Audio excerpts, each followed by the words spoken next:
Good evening and welcome to the live edition of All Things Sky Blue. My name is Mark Smith, and just to confirm that we are partnered by the Anecdote. So I couldn't get my memory out there; it's not very good. Also, we are sponsored by Right Steel Fabrications, of course, for all your fabrication needs across Coventry and Warwickshire, and also around the West Midlands. They do operate also outside of that region, but predominantly be Coventry and the Warwickshire area. And we're also proudly partnered in association with the Coventry ladies football team and girls, right? So please like and subscribe to our channel. And we're going to talk about Middlesbrough tonight. Last game of the season, massive game.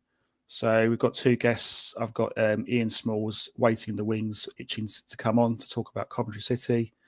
And we've got Steve from the Typical Boro podcast who'll be coming on at about 8 o'clock. So we'll be talking sort of Coventry for the first sort of half hour or so.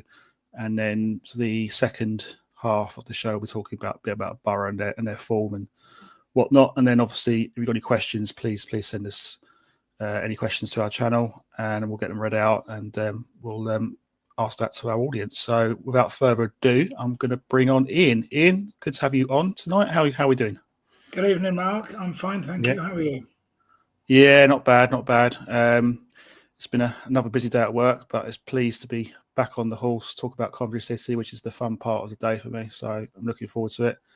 I guess the first question to ask is, how are your nerves ahead of this game on Saturday?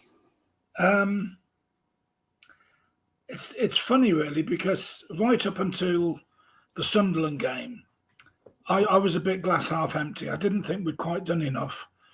I thought the ride under Frank was fantastic, but I saw all of these teams around us, Bristol City, even Norwich at the time, and I just thought, we're just going to fall short. And then at the Norwich game, at the Sunderland game, we were just outstanding. And I said to my lad Reese, I said, we've got a chance. We've got a chance here. And then the injuries started kicking in. And we're missing Bobby. And most of all, we're missing Ollie Dovin. And I'm very, very nervous about Saturday because of those missing players. Yeah. Had we had just one or two players missing, like most teams had, I think we'd have enough to sweep Boro aside. But on the evidence of the last 3 or 4 games, we are struggling big time. Yeah. I've got Glenn who's itching to come on as well. Glenn, evening, sir. How are we doing? I'm not too bad, lads. How are you? Hello, Glenn. You're all right. How are you? Do you share Ian's concerns about sort of Saturday, sort of being a bit nervous or apprehension, or are you kind of excited by the challenge of what's awaiting us? It's in our hands, as I said. I remember the season that obviously we had all the pitch debacle. I remember saying, take it to the last day. If we go to Boro, we need a result.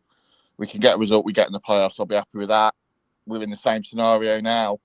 And I think we've got a performance in us at the CBS. I think the away form's been a bit sketchy, but we've probably had a bit of bad luck. I agree, we do miss Bobby Thomas. We miss Dovin, but it's a chance on Saturday for someone to make themselves a hero and a bit of legend. Collins could be man of the match on Saturday and redeem himself, or he could pop up and do a Ben Wilson.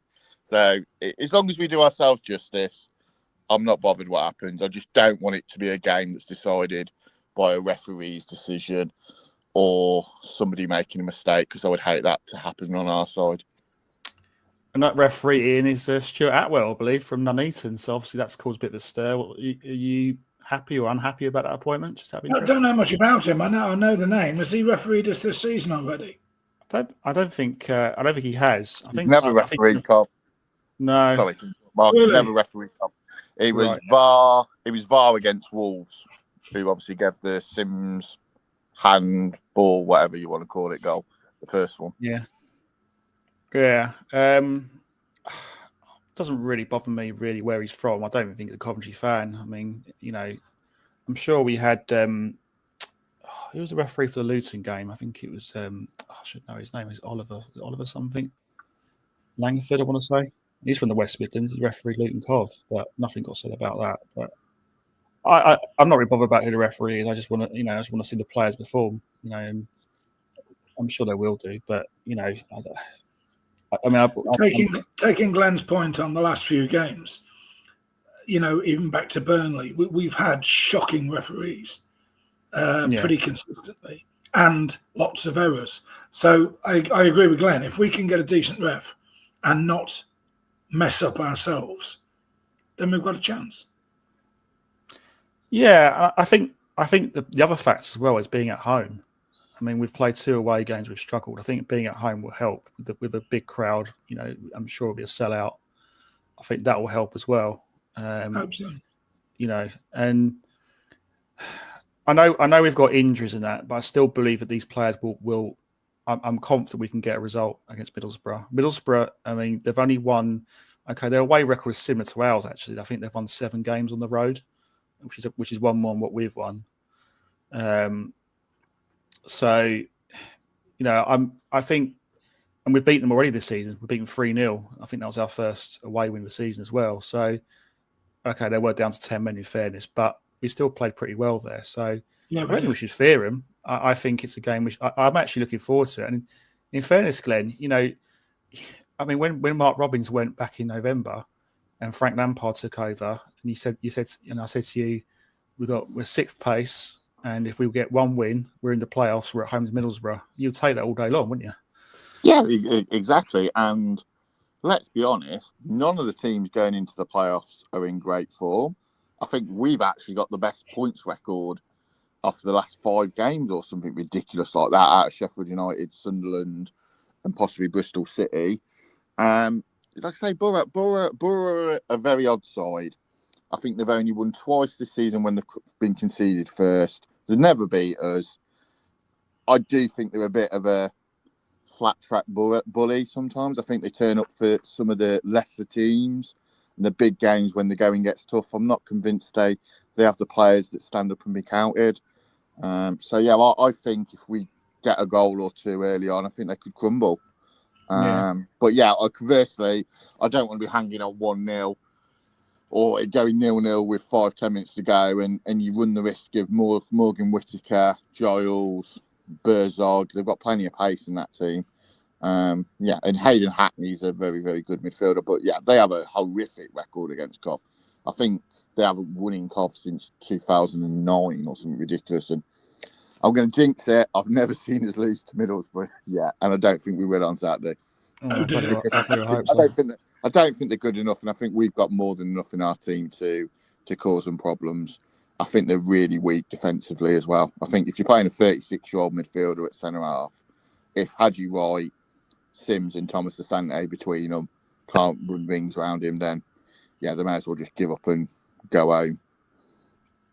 Incoming Middlesbrough win in that case. So no, I'm joking. I hope that's not the case. Obviously, Ian, from our point of view, we don't know what the situation is with a couple of out or injured players. Obviously, Bobby Thomas is one name that springs to mind. One player who definitely won't be playing is Jay De Silva. Obviously, he's been suspended. How much of a blow do you think that would be, being without De Silva? He's been reborn, hasn't he? The last month, 6 weeks, he's played really well. He looks more relaxed, more confident.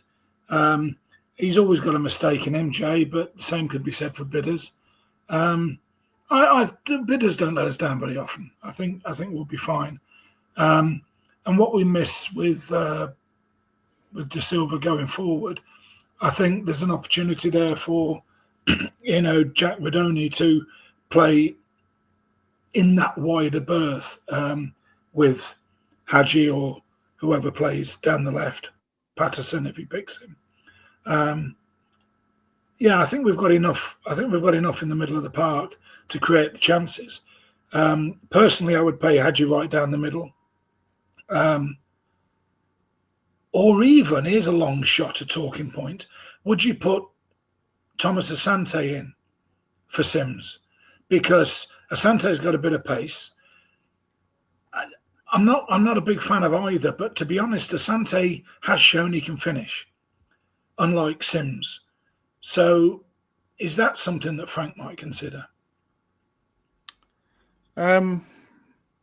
it's a possibility. I personally don't see him changing the side that much. I mean, I think what I'll say about is Sims. I think the game against Luton, you've got to say, well, he didn't do a lot, but then we were down to 10 men for the majority of that game. So, it's not really on him what happened there. Plymouth, yeah, I guess he was a bit quiet. I get the argument, but I just wonder if you need a bit more of a physical presence up front. I think what Sims is good at is movement off the ball. So six successful dribbles in yeah, 2,200 minutes. well, yeah, and his goal scoring record. I mean, that's the counter argument. The goal scoring record isn't there. 1 in 4 at best, probably near a 1 in 5. Yeah, I mean, I would like to see. I mean, my personal opinion, I like to see Hadji right up front. But then the question is, who plays wide left? You could argue, could you stick Asante wide left?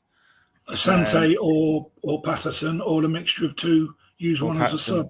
Yeah, I don't think I'd move Jack Redoni there, although he can play there. No, he's been excellent in his. I think you play him. His 8-10 berth. And I think for a game of this magnitude, I think you've got to play your best players in their best positions. So that's what I think. Yeah, what's your thoughts, Glenn, on the striking situation if you're Frank Lampard? I think it depends whether Bissett's fit. If Bissett's fit, I would go Thomas Asante wide right, Sims through the middle, and Wright wide left. Excuse me. And I'd go with your 3 best strikers and go for the pace, work rate, and look at Boro and say, I don't think you're good enough defensively, and we're gonna cause you problems.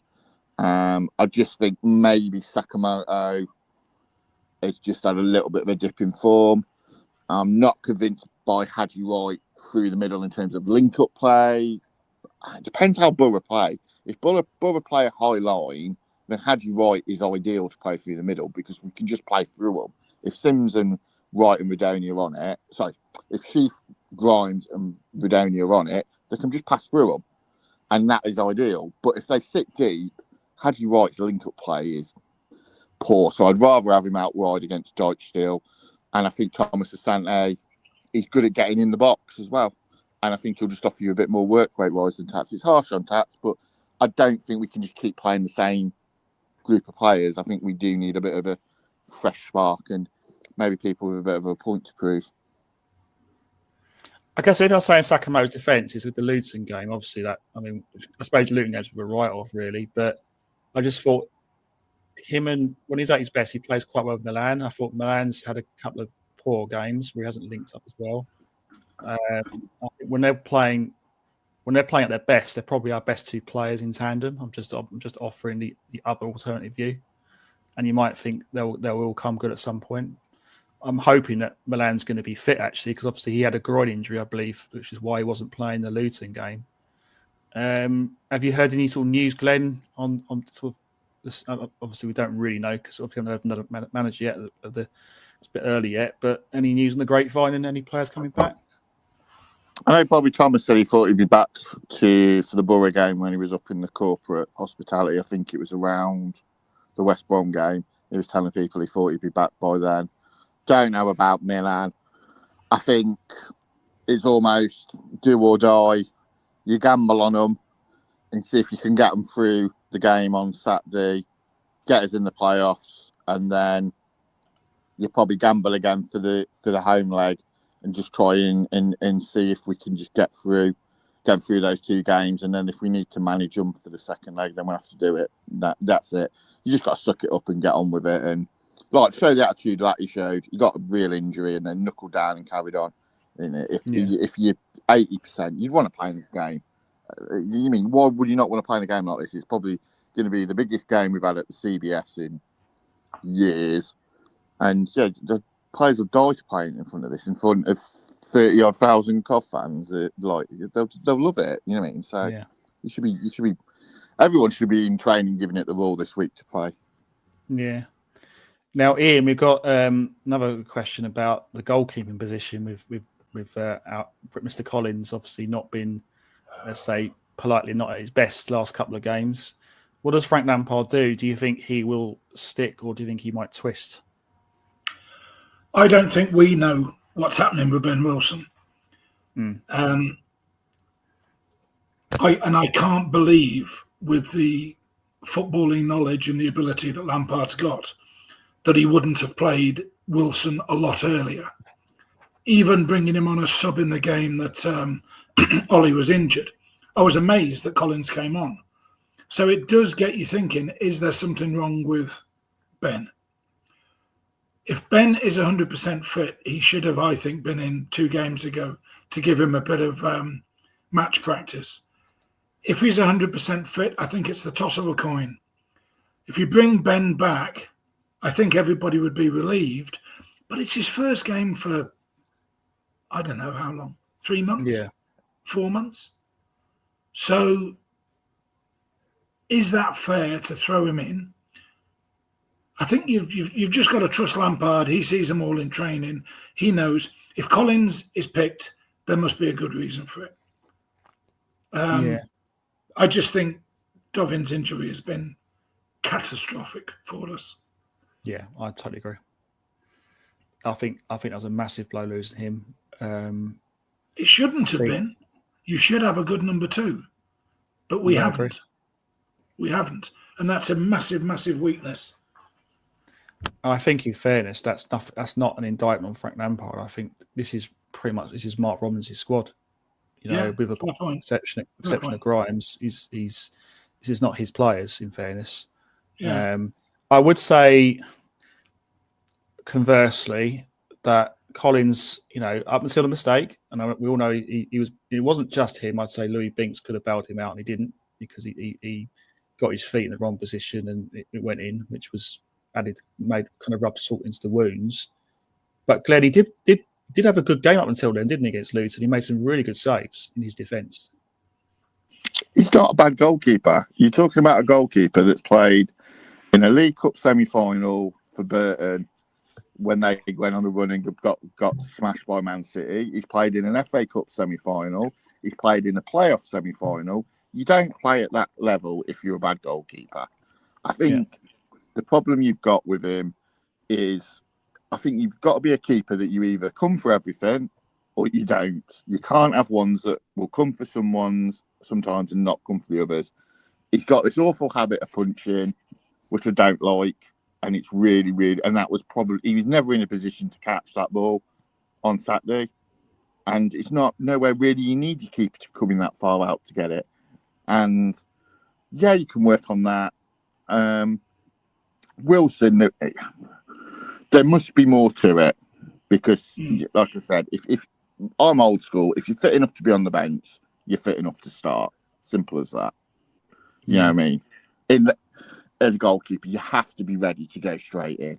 I mean, I know with outfield players, sometimes you can maybe only get 45 minutes out of them because of the niggly injury and whatever, and you take the risk on it. But with a goalkeeper, it's now gone past the point of no return, because if you'd made the decision 3-4 games ago, pulled Collins out, put Wilson in, if there was a problem with Wilson, you had the option of giving Ball a game, or you could have thrown Ball in and he would have got some game time. Now you're in a situation where whoever you pick, it's a massive risk. And you can make an argument why not to pick any of them. That's the problem now. Wilson, it's lack of games, and is he 100% fit? Collins is, if it's 1-0 or 0-0 with 5 minutes to go, everyone's going to be watching through the hands every time the ball goes near the box, because they'll be fearing he's going to throw it in the net. And with Luke Bell, you're throwing a kid in the biggest game he's probably ever going to play in, so you can't really do that. So we've almost just got to protect him and make sure that he doesn't have any real hard shots. But no, you're right, he did really well, and I genuinely feel for the bloke, but I would love nothing more than him to pop up and pop a Ben Wilson winner in on or equaliser on Saturday, and then be the star in the playoffs and get us up. Because I do genuinely don't like seeing a player suffer the way he has, and I think he genuinely does care. And it's just a shame that he's got these ricks in him, unfortunately, and he's going through a spell like Simon Moore, and he just can't seemingly get out of it, unfortunately. And it happens to the best goalkeepers. You're right about how he feels, Glenn. His face in games is etched with pain, isn't it? And disappointment. He throws his fist down. He's so disappointed. I feel for him, but It's not happened once. You can try too hard, though. That's the problem, isn't it? Yeah, I think you can try too hard. And I think that one he came for, it was almost him thinking, you know what, I can come for this, I'll get it, then we'll go on the attack. And he's like 3 or 4 steps ahead of himself rather than thinking, no, don't do it. And that's what I think happens. Kitch has got it. The forward wasn't even jumping with Kitch, he was running at him. So Kitch would have won the header, 99 times out of 100. Yeah, that's the thing. I just think sometimes you just got to leave it for your defenders. Let your defenders defend. A lot of the problem. So carry on. Yeah, especially on the edge of the box.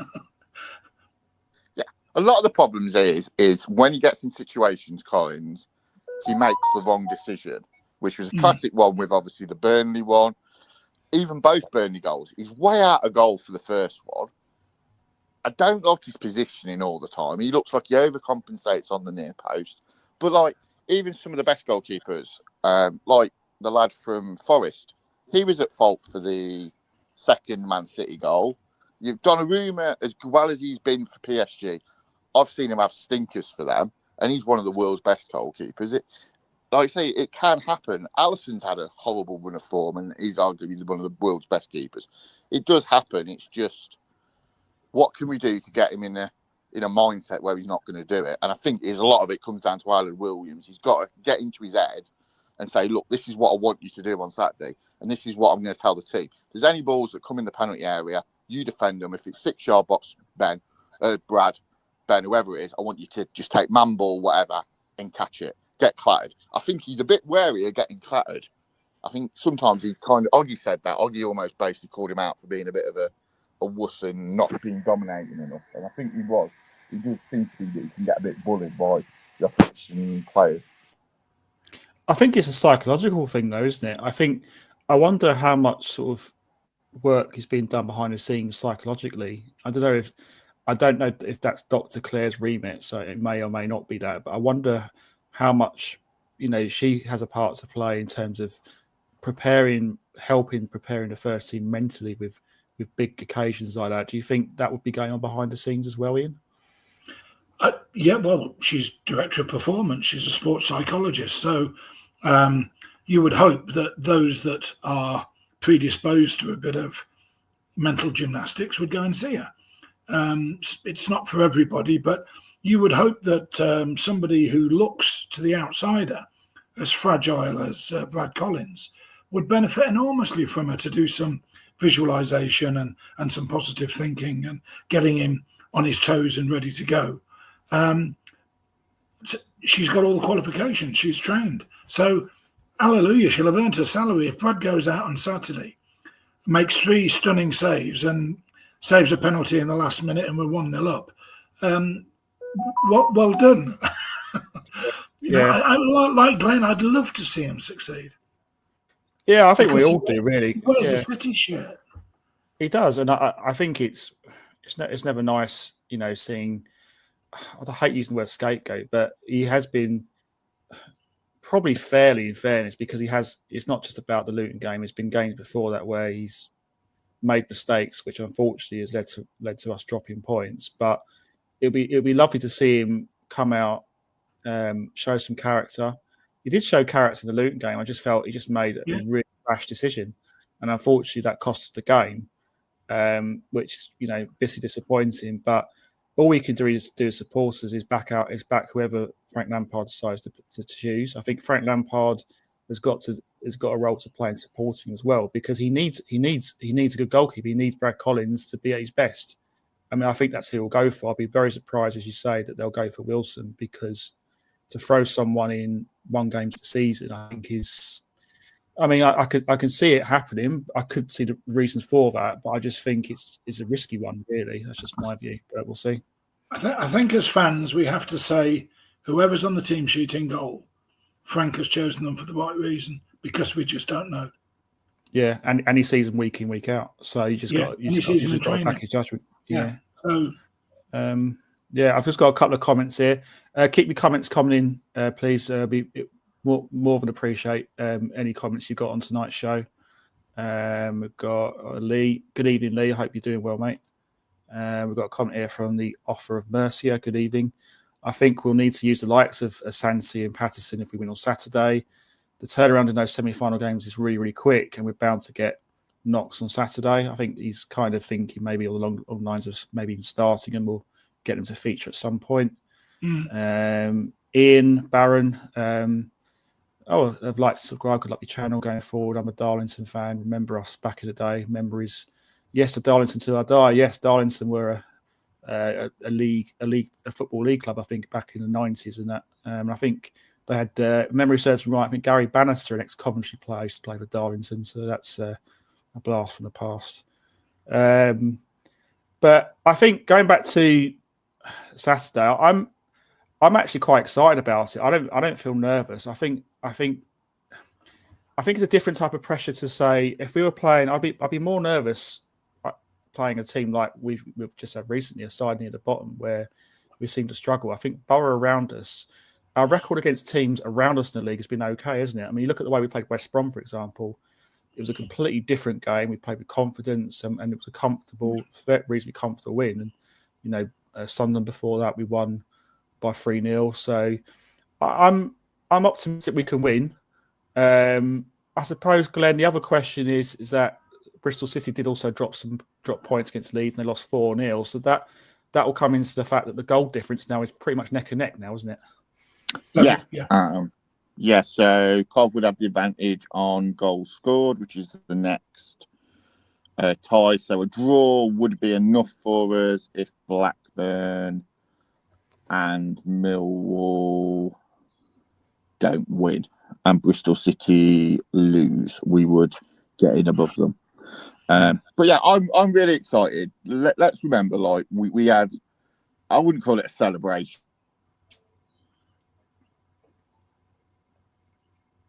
Oh, I think I might have lost you, Glenn.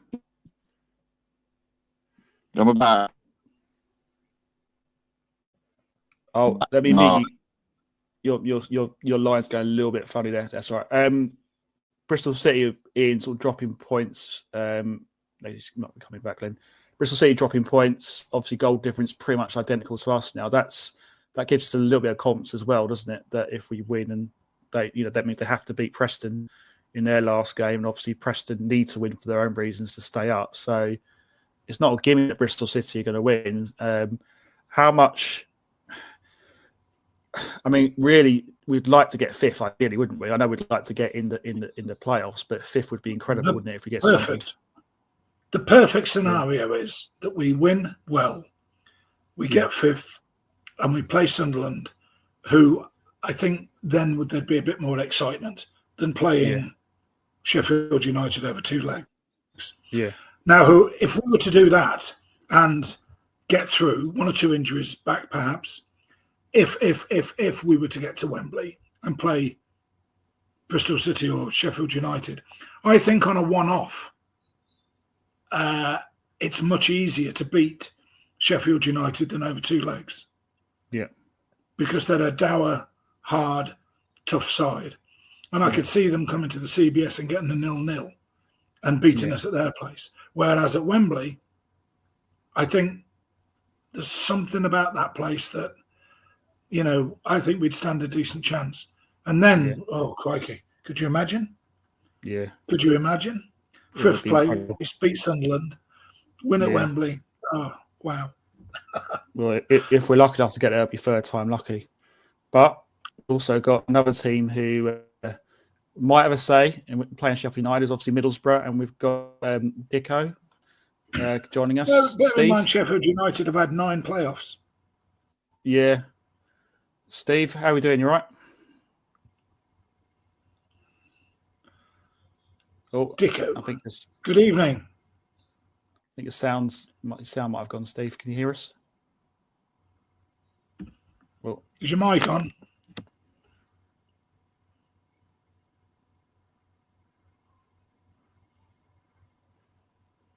We'll let you. We'll just bring you back in once you're ready, Steve. Just carry on with our chat. So, Yeah, I think there's a lot of. I think this is the great thing about the season. I mean, I'd much rather be where we are in the league than be fighting out for relegation. Because if you look back in early in the season, November, I think it was completely different. I mean, I remember the game early in the season against Norwich where we were 1-0 up, and then they scored 2 late goals, and I thought, you know what, I'll just take staying up this season. But the turnaround in the players has been incredible. I wouldn't say, to be honest, Ian, I wouldn't say we've been vintage in performance. I'd say there's 2 standout performances I could say. I would say Sunderland at home and West Brom at home for me have been our 2 best performances that I've seen this season. I think away from home, we've just done enough to win some games. We haven't been great, but we've just done enough to get the job done. We've had quite a few last-minute wins. Do you feel that performances could be better in your opinion? Do you think there's still more to come from this team? Yeah, I think a fully fit starting 11, we play great stuff. You know, Milan and Tats, midfield buzzing. We've got Grimesy now, EMC, Sambrin down the left, Bobby solid at the back, Dovin, you know, pulling out important goals, important saves. I think a full starting 11 would a match for anybody. But Yeah. At the moment, I think to say we're limping through would be unfair, but we're getting there just. We're just getting over the line. And that might be enough. Who knows? It might be enough. Steve, can you hear us? Oh, no. Come off and join again, and then we'll see if we can get you on. But we can see you, we just can't hear you. I can see you, but can't hear you. Try it without the headphones.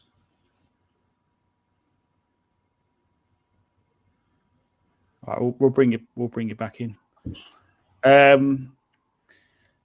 What do you? I mean, have you seen many Boro games this season, Ian? From what is any games? A couple on the telly. Yeah, I've seen they a couple of evening games as well. They seem.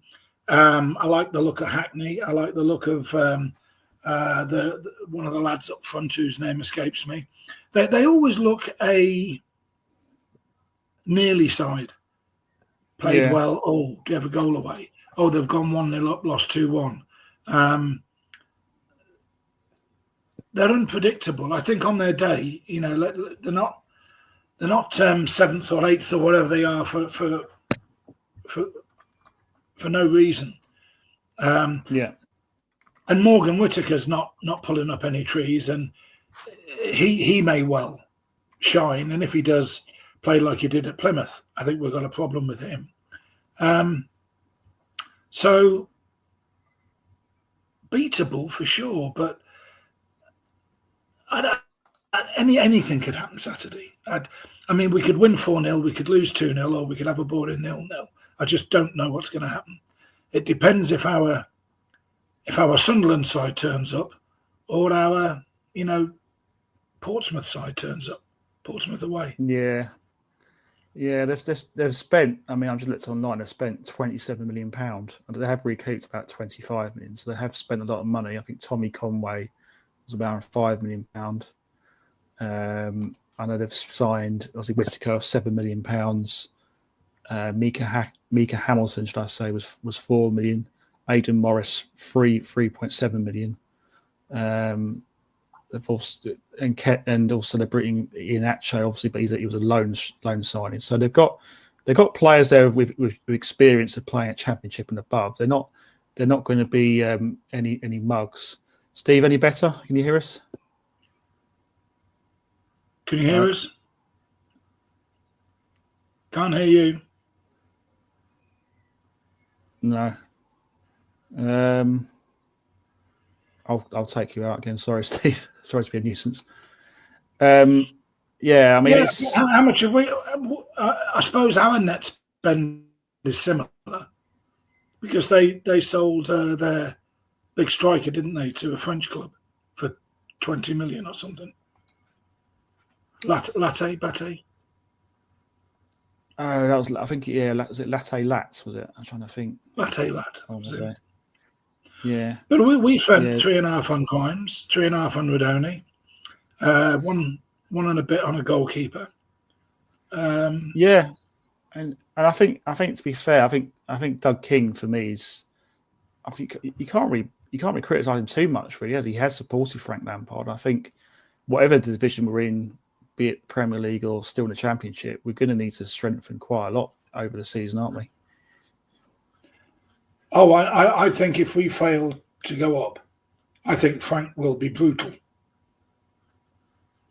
I think you'll see Mr. Nice Guy until May the 25th if we get to Wembley. But I think you'll see a hard-nosed side of him in the summer if we don't go up. And I think there's a string of players that he's had time to look at and will clear out if we can sell them. Yeah. Okay, we've got some more comments here from our audience. Ben Watkin, evening Ben, I hope you're well. He's asking who else makes the playoffs with Cov. He's obviously very confident we can make it. I guess it will be because Bristol City could in theory still get caught, can't they? Because I think that there's still enough of a gap for them to be caught. But the chasing pack, you got Sheffield United, Blackburn, and Burnley, Millwall, or obviously the rival game, so to speak. The thing I worry about, I'm just looking at this from the outside. The only thing I worry about the Sheffield United Blackburn game from a Cov perspective is that I suspect that Chris Wilder's going to be resting quite a few players for that game because obviously with the playoffs, he doesn't need to be risking suspensions or injuries. He might just go with a slightly weakened side. That's the only thing I'm slightly worried about in that game. Bristol City against Preston. Favourites to win that one. I appreciate Preston's situation, but their away record is absolutely abysmal this season. I know Bristol City got a tonking against Leeds, but Leeds have been tonking everyone this season, so I don't think that'll have any kind of sort of impact to this sort of game. So I would say I'd still probably say Bristol City would win that one. And the last game, Burnley Millwall. I don't know what it is. I think you'd say Burnley are favourites, but again, because they've won the league, will they just be taking their foot off the gas a bit? And that might could support. They're not their level with Leeds, aren't they? They want the Championship. Yeah. They're on level points with Leeds. I mean, Burnley showed what their mentality is by winning 5-0 at QPR. Yeah. I mean, if ever you thought they were going to be partying on the beach or taking it easy, they tonked QPR. And I think they'll be 100% trying to win the Championship. Bit of rivalry as well, Lancashire, Yorkshire. I think they won't want Leeds to win it.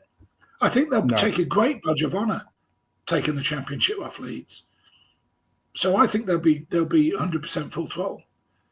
Fingers crossed, yeah. Right, I think you're right about Sheffield United. Yeah. Hello? No. Give your machine a reboot and you come and join us because we still can't hear you. Yeah, still going silent. It's clearly not his mic. Has he tried it without the headphones? Can't hear. Yeah, Shame. Might be the headphones, Bob. Yeah. Are you on mute as well? Let me take you off mute. That doesn't help.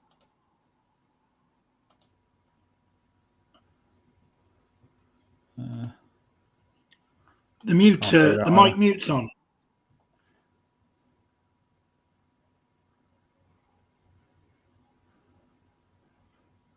Right. I'll let him sort that out. We'll come back to that. I was going to get a couple of questions here from our audience. We've got Paul Stratton. Only won 2 of our last 9 games. We turn up when we need to score goals in case Collins messes up yet again. I guess that that's kind of true. And we've got can't really sort of deny that what he's saying there. Your average Cov fan. Should we consider going back to a back 3? What's your view on that? Who do you have? If De Silva was playing, maybe Milan and De Silva as flankers, but who do you play as left wing back? Patterson. Yeah. Bidwell. I mean, the only left-sided player we've got defensive is Bidwell, isn't he? Would he be left of centre? Left of the 3? You can. He's played it, but he's played it before for Swansea. You got Kitchen, you got Binks. Latty took a bit of a knock, obviously in the Luton game, but I imagine he'll be fit for that game. So, I think it is an area of concern. And also we don't know about Bobby Thomas. We don't know what his situation is there. I think Paul's got a point. We could, but I think if we go to a back three, it might be in the unfortunate position that we're 1-0 down. Yeah. If we go behind and it ain't happening, I think we could revert to a back three and go hell for leather. Yeah. Confidence, so I can hear them. Like, oh, hello, back. Hello, guys. Can you hear me, guys? Right. Yeah, we can hear you. Yeah. Steve, how you doing? Yeah. Sorry about the gremlins marking in. I've got no idea. I've tried all sorts, but I've got there in the end. Well, as long as there's more gremlins in Middlesbrough's defence, I'll be happy with that. So we've got more than enough. We don't need any more. Yeah. So, Steve, thank you for coming on. For those who don't know, typical Boro podcast, I'll give the opportunity to plug your channel. So, tell us about your channel. Yeah, we're the latest Middlesbrough podcast. We just started up in September, and it's gone extremely well. We're very popular with the supporters because we'll tell it like it is. We don't fluff anything up. If they're not doing well, we'll tell the fans why they're not doing well. No stone gets unturned. So yeah, it's going very, very well. We're on all the social media platforms, on X, on YouTube's our main platform, same as you guys. And yeah, it's going very, very well. Me, Graham Bandera, and John Cutler, the three that do the podcast each week. 3 Middlesbrough fans that have supported Middlesbrough for 40 odd years each, basically. So yeah, very experienced in Middlesbrough Football Club. Yeah, well, it's great to have you on, and thank you for your time tonight. How would you assess the game from a Boro's perspective on Saturday? I mean, if someone offered you this position at the start of the season, would you be happy with this or not? Absolutely not. This season's been an absolute disaster for Middlesbrough Football Club from start to finish. At the start of the season, we had aspirations to be pushing the top 2. We spent a significant amount of money in the summer. We felt we had a squad that was stronger than last season's squad. We had some big players that we thought could really tear up the division in Lati Alat and Ben Doak. And it's went horribly wrong for Michael Carrick and for Middlesbrough Football Club. We've had no consistency all season. We've lost 17 games out of 45, which is horrific in my opinion, with the players and the squad he's got at his disposal. And Michael Carrick himself, in my opinion, is being part of the problem. Very stubborn manager, refuses to change his formation when it's clearly not working. Leaves his substitutions too late, to the fury of the Middlesbrough supporters. And as the season's gone on, Middlesbrough supporters' aspirations have just started to come down. We were looking at the challenging the top 2 or 3. Then it was, we need to make the playoffs. And then it was, we're going to make the playoffs. And now, for the last probably 5-6 games, Middlesbrough fans have been resigned to the fact that we're probably going to miss out. We've had so many opportunities to cement ourselves in the playoffs. And every single time this season, we've shot ourselves in the foot that many times. We've got no toes left. I mean, even just the last few weeks, the opportunity we had against Sheffield Wednesday away from home, 1-0 up, we get a penalty, miss the penalty, and manage to lose the game 2-1. Even on Saturday with you guys, you give away a huge opportunity losing against Luton Town in the last minute. We still couldn't get the job done against Norwich City, who had nothing to play for. They had a new manager in charge, a rookie manager, nothing to play for. And yet on Saturday, Norwich were the better side. I mean, I don't know what's going wrong at Middlesbrough Football Club. There's going to be a big inquiry in the summer. If we lose to you guys on Saturday, I think there'll be big questions asked as to whether Michael Carrick will still be in the job for next season. I guess, is Steve Gibson on? Steve Gibson's been a wonderful owner for Middlesbrough for many, many years, but is he guilty of being a bit too loyal to his managers at times? You could have said that in the past, but I think over the last sort of 10 years, that's changed for Steve Gibson. We've had quite a few managers over the last 10 years, which is unlike Steve Gibson. I think, to be fair, the Championship, hire and fire him, that's the type of league it is. That the fans want success now, tomorrow, straight away. And if you have a period of time where you're not doing very well, Managers don't tend to last too long. I mean, Michael Carrick's the longest serving manager in the Championship, which is a great statistic. It doesn't seem like he's been here 5 minutes, but I think his time's coming, because this season, Gibson again is back Middlesbrough with, a decent budget. He's brought in some decent players, and Tommy Conway, Ben Doak come in from Liverpool, who has been outstanding. Unfortunately, we lost him through injury, and it just hasn't worked. The players look bereft of ideas, bereft of confidence. We can't put 2 results together all season. We've scored quite a few goals, but the defence is shocking. Yeah. We've played 22 different back fours this season. We've got no stability at the back. We've had 4 different goalkeepers. You can't build success like that.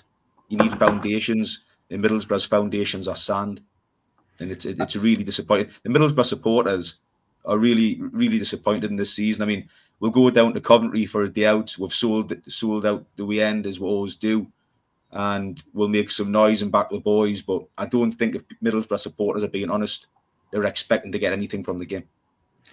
And it's not as if Boro haven't spent money. I mean, they've brought Tommy Conway, Ian Acho. Obviously, Ian Acho's a loan in fairness. Morgan Whittaker, Aidan Morris, Mika Hamilton. I mean, okay, they have recruit money as well, but have any of those players, have they made a difference to Boro's team? It doesn't sound like they have, from what you're saying. There's been a few successes. Aidan Morris in the middle of the park, the American international. He's been a good signing. We lost him for injury for a few months, which cost Middlesbrough, in my opinion, at the time.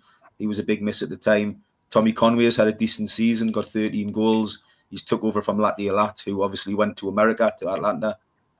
Obviously losing Latte Alat in January and Ben Doak for the rest of the season through injury was a huge loss. Yeah. Because if Middlesbrough lack anything, it's pace in the side. And our 2 players with pace was Latte Alat and Ben Doak, and we lost them both, and we haven't replaced them. In Middlesbrough's side, although it's got lots of good footballers in terms of Morgan Whittaker, Finn Azaz, Bergzog, we've got some decent footballers in there. We haven't got any pace. There's nobody that'll get in behind you. You'll see yourself on Saturday. We're wide players are inverted wingers. They like to come inside. Middlesbrough get very congested. Everything comes through the middle. We don't get chalk on our boots. We don't get down the flanks. We don't get crosses in the box. And as I say, our defence is poor, really poor. We're chopping and changing. We've got 37-year-old midfielder Johnny Howson, our captain. He's playing centre half at the moment. Yeah. He went in there through an injury crisis, and he's kept his place. And although the centre halves are back fit now, they're not good enough to replace him, and that tells you everything about how poor we've been this season at the back. Ian, you got any questions for Dicko? Yeah, it surprises me that, because I know that you've had a few injuries, but I thought a lot of them, with the exception of the lad from Liverpool, yeah, I thought they were coming back, and you were on the up. But are you still missing key players then? We're missing Riley McGree, but he's been missing all season, in and out. He's a great player on his day, but I'm not using the injuries as an excuse. What I'm saying is, losing Ben Doak and losing Latte Alat was huge. In my opinion, Latte Alat was the best striker in the division. Ben Doak was the best player in the division. We lost them both. We haven't replaced them. It took a huge part of Middlesbrough's armoury away from us. As I've said, without them, we lack pace. We're poor at the back, and we're there for the taking, in my opinion. Michael Carrick himself's got to take a lot of the blame. He hasn't tried to change the formation at all. He's rigid with his 4-2-3-1. Will not change from it under any circumstances. The results just haven't been there. We've won 2 out of the last 10 away games. Yet, I'll be amazed if he changes the formation or really changes the personnel against Coventry.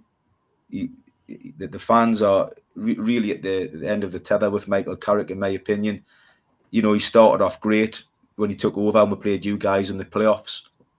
But, at his disposal, he had some world-class players during that time. We haven't got world-class players now.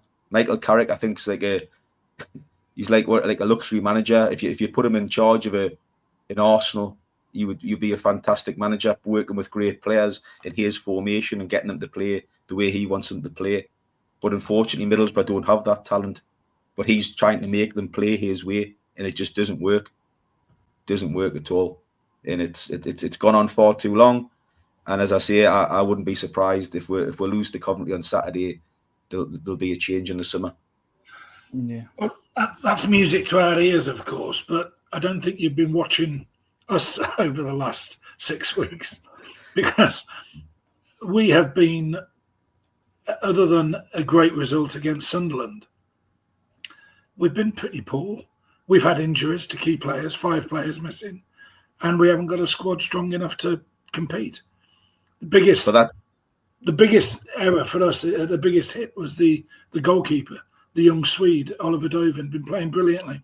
He's out until next Christmas with an ACL, and we haven't got a backup goalkeeper. You know. But this is Middlesbrough. Any team that hasn't won for a significant period of time, any striker that hasn't scored for a significant time, along come Middlesbrough and will make your day. That's what we're like. We played Sheffield Wednesday. They hadn't won at home since New Year's Day. Along comes Middlesbrough, beat with 2-1. We're like that. We played we played Sheffield Wednesday on Boxing Day. We're 3-0 up at half time, drew 3-3. We played away to Norwich. We're 3-1 up and had a penalty, missed the penalty, ended up drawing 3-3. Could have lost the game. We are just one of those sides, I don't know what it is, that when anybody's on a bad run or struggling, they come to the Riverside and we'll go away from home. We'll put it right for them.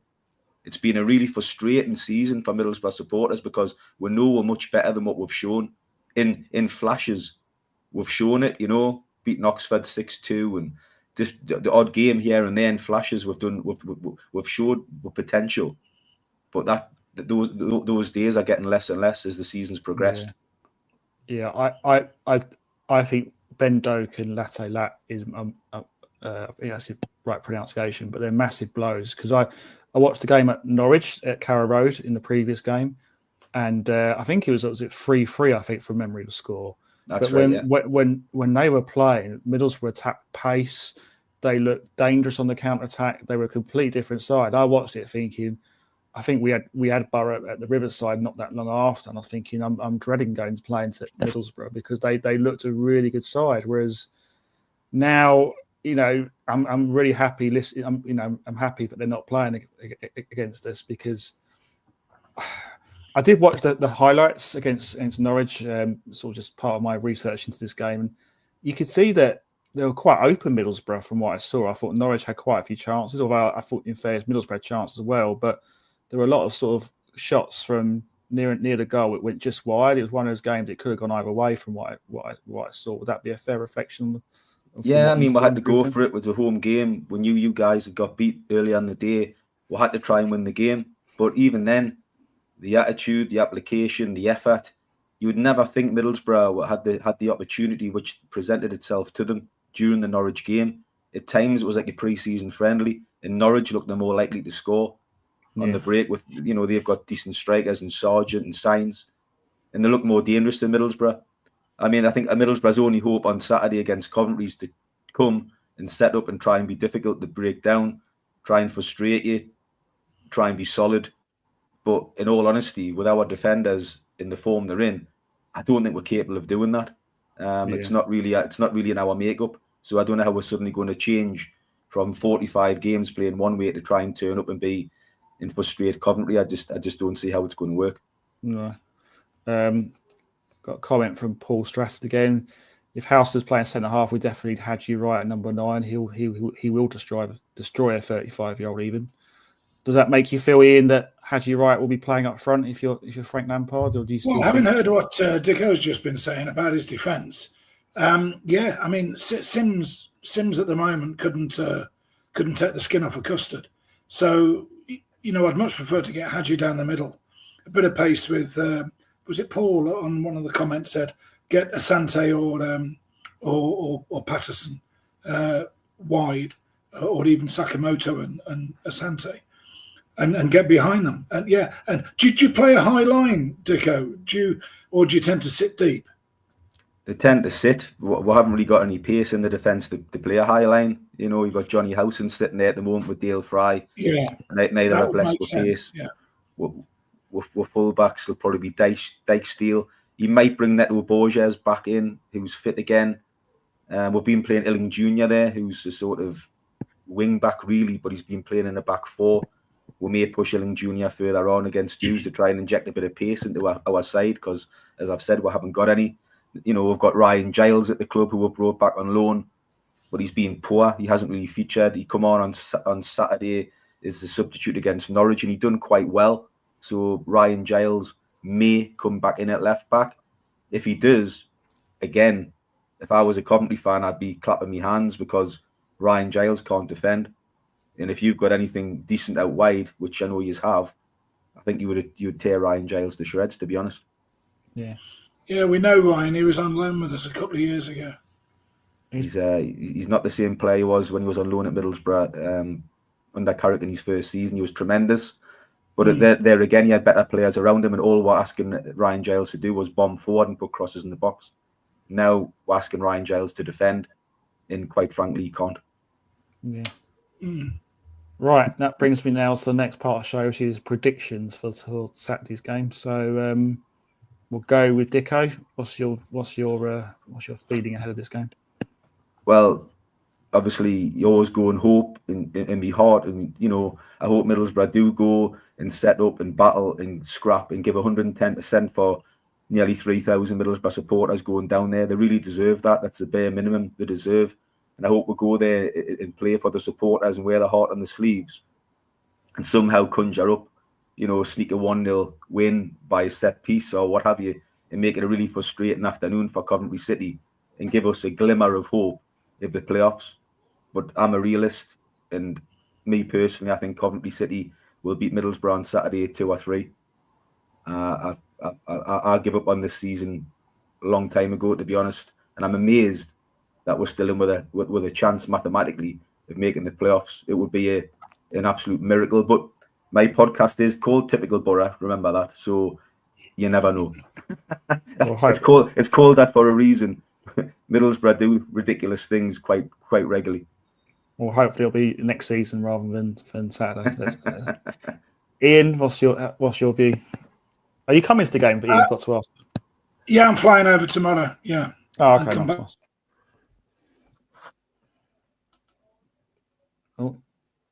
Oh, he's on his way already. He's on his way already. Yeah. He's had enough.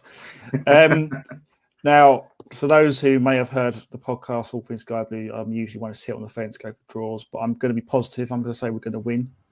Are we back? Yeah. Yeah, he is.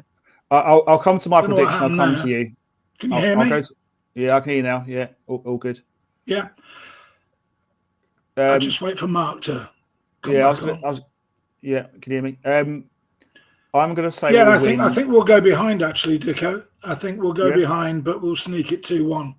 I think the home crowd will get behind them, and I think second half we'll probably snatch it 2-1.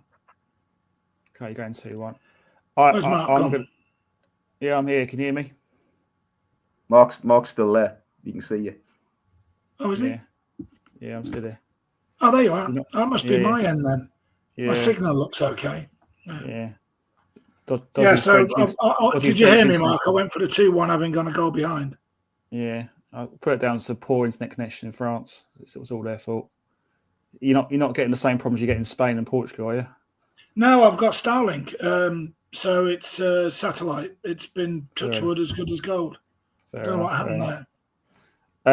I'm actually going to come off the fence and say we're going to win 3-1, which is unusual to many of those people who know me. But I think it's a game. I feel like it's a game we can win. I think with the crowd behind us. I think for me, though, the important thing is if we can get an early goal, and Boro will have to come out then, and it's almost a cup match, really. Let's forget about the league. This is a cup match because whoever wins. Or even if Boro do win, there's no guarantees they're going to get in the playoffs. But from our point of view, if we win, we're in the playoffs. So we will be guaranteed at least 6th spot with a win. So I think there's a massive incentive to win. I mean, if I was to be honest, I'd say I wish we'd, won at, a Hull or got something, even a point at Luton, that would have just eased things a little bit. But I think being at home, I think we're going to win 3-1. I can see. I'm going to say Haji Wright's going to get a couple of goals, and maybe Radoni. I think Radoni is going to be key for us. You see, guys, your season, when you think about it, it's flipped on its head. The last time I was on your podcast, you were really struggling. Yeah. And you asked me where I thought Coventry would come, and I think I said just outside the playoffs. I said you're far too good to be where you are in the division, and you'll come back up. And I think I said Middlesbrough would finish 6th. And it doesn't surprise me how well you've done under Lampard and how quickly you've bridged the gap and come up the division. So your supporters have had a little bit of a lift. I know you have struggled of late a little bit, but a few months ago, if you had said to your supporters, we're going to go into the last day of the season against Middlesbrough, knowing that if we beat them, we're in the playoffs, I think all your supporters would have been delighted with that. Oh, absolutely. Where it's the complete polar opposite to Middlesbrough supporters. We can challenge the top 2-3 this season. If not, we're bare minimum, we're going to be banker for the playoffs.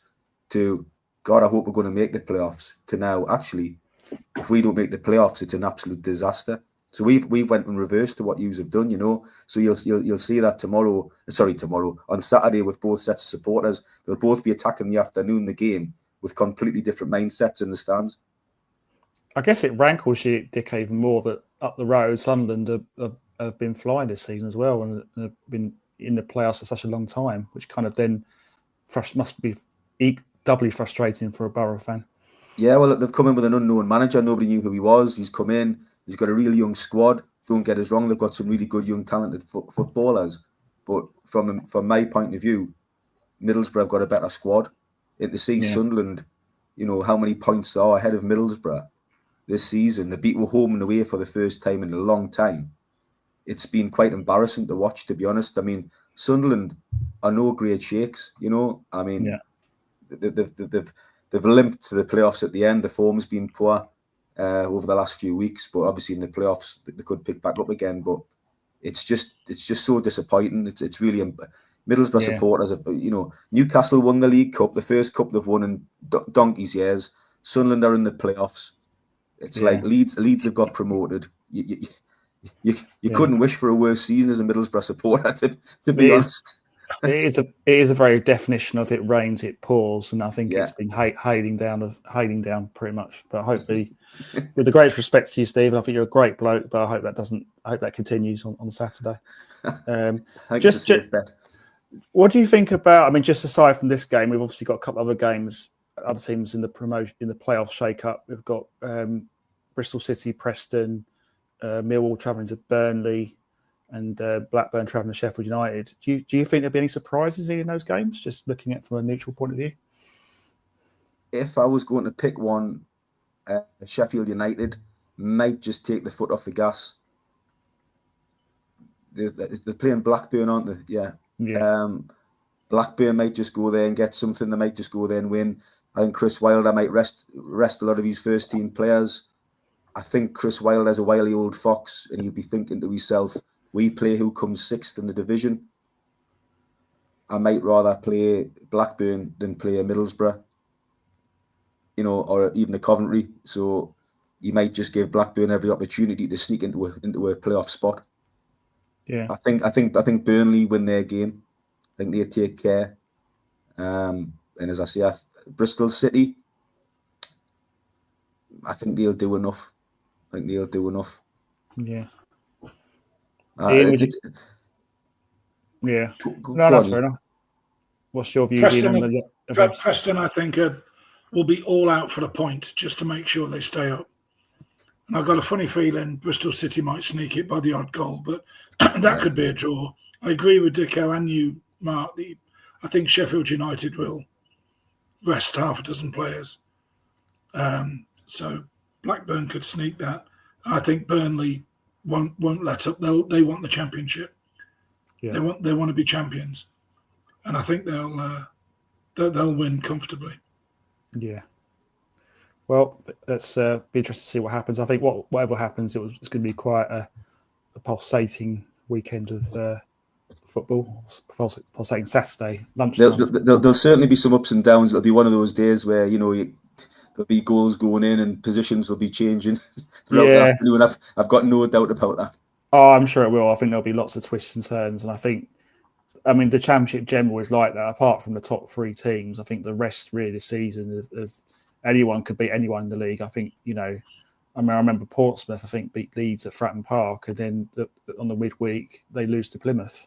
So that just shows how strange a division the Championship is.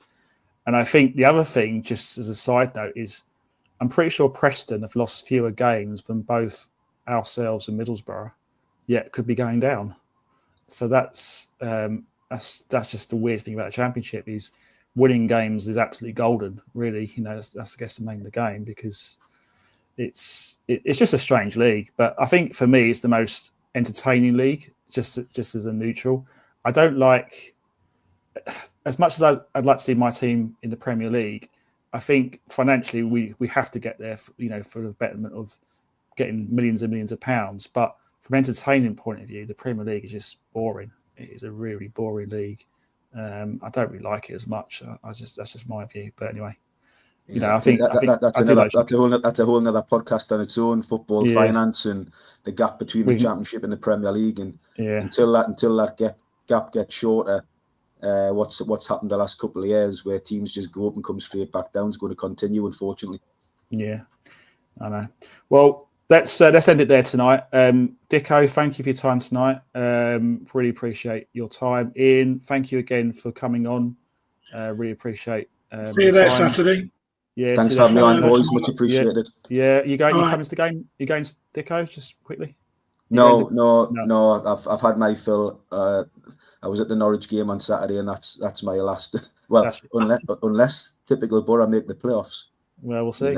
You never know. All to be revealed. Just thought I'd keep those nerves jangling for you boys. You never know. Yeah. It will all be revealed at I guess 2:30 on Saturday. So yeah, please like and subscribe to the All Feeds Sky Blue channel. Thanks everyone for your comments tonight. Really appreciated. And hopefully we'll have more shows to come in when we get to the playoffs. Fingers crossed, literally fingers crossed, as I'm showing it onto the screen. And Play Up Sky Blues, we'll speak to you soon. Good night, everyone. See you.